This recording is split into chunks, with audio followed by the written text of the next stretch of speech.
Senin inkişaf deyip cemaati cana boğaza yığdığın güne lanet ha. Belki biraz yavaşlayasan İlhoz Kalxozoviç Komsomolski. Getdin Zəngilanda ağıllı kənd tikdin. Ha. Bakıda da kanalizasiya suyunun içinde yəqin bu kanalizasiya suyunda senin ailenin imaretinizden akan o tuvalete çışıldattığınız, pışıldattığınız kanalizasiya əməliyyatında bir mərhəmət var. Bir baxın görün neyinirsiniz. Ha? Doğrudan Azərbaycan xalqı artıq boğaza yığılmışıq, belə söz tapmırıq deməyə. Çalışırıq ki, hardasa bir yumorla, hardasa bir nə bilim az da olsa biraz məzəli danışaq ki, heç olmasa bizim səsimizi, bizim bu protestimizi, bizim bu haqsızlığa qarşı, bu quldurluğa qarşı Azərbaycanın məhvə doğru kosmik surətlə irəliləməsinə qarşı dediklərimizi, apardığımız mübarizəni eşidəsiniz. En azından bir qırım-qırtı qədər də olsa bir nəticə çıxardasınız.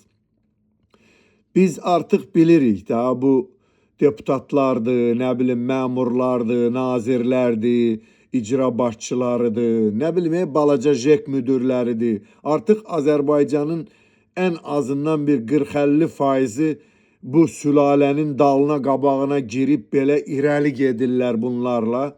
İrəli getməkləri də nədir? Biraz işləri olsun, evə çörək pulu gətirsinlər, amma məqsəd o deyil.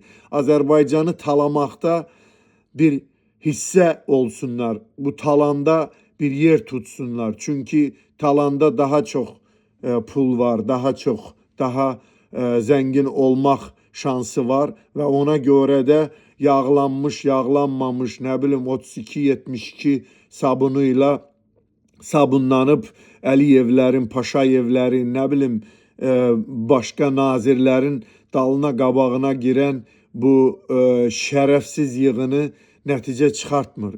Amma bu 50% qalan Azərbaycanlılar var. 50 də olmasın, yaxşı da 40 olsun, 30% olsun. 30% olsa belə 3 milyon əhali edir. Siz, mən xaricdə yaşadığıma baxmayaraq, mən hələ də Azərbaycana ümidlə baxıram ki, Azərbaycanı düzəldəcəyik və Azərbaycanda en azından 5-6 gün xoş gün görəcəyik. Azərbaycanın sağ-salamat yaşaması üçün, Azərbaycanın gözəl günlər görməsi üçün biz əlimizdən gələni edirik burada xaricdə. Amma siz necə yəni buna laqeyd baxırsınız? Biz buradan durmadan deyirik, ad qoyuruq, İlhoz Kalxozoviç Komsomolski, nə bilim Mehri Xoşnənə və hər hansı bir məmurun, deputatın alçaq-alçaq hərəkətlərinə qarşı biz bir mübarizə pozisiyası qurmuşuq, edirik. Kimimizsə ağır danışırıq, kimimizsə yüngül danışırıq, kimimizsə şeir yazır, kimimizsə nə bilim məqalə yazır, hansısa bir tarixi əsəri yazır. Kimilərsə söyüş söyür, ağır tənqid edir. Mən bu sülaləyə qarşı elə bir pozisiya qurmuşam ki, yəni heç bir yaxşı söz deyə bilmərəm bunlar haqqında. Dediyim sözlərin də, çıxışlarımın da hamısı çox ağırdır. Və bunu da Azərbaycan xalqı görür ki, ağır da olsa yəni artıq başqa yolu yoxdur. Bu xalqa artıq biz nə deyək ki, hansı yolla nəyisə çatdıraq ki, siz haqqınızı istəyəsiniz. Biz xaricdə oturmuşuq, pisdə yaşamırıq. Amma baxın, doğrudan da qəlbimiz yanır, ürəyimiz yanır, içimiz yanır.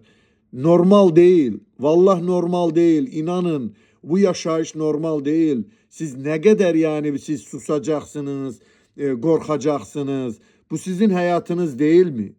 Yəni o kanalizasiya suyu sabah güneş çıxanda, o bakteriyalar havalara uçanda sizin övladlarınız, sizin özünüz o bakteriyayla dolu, infeksiyayla dolu havanı siz udmayacaqsınız ki. Mən burada Hollandiyada oturup o havanı mən udmayacağım ki. Amma mənim canım yanır.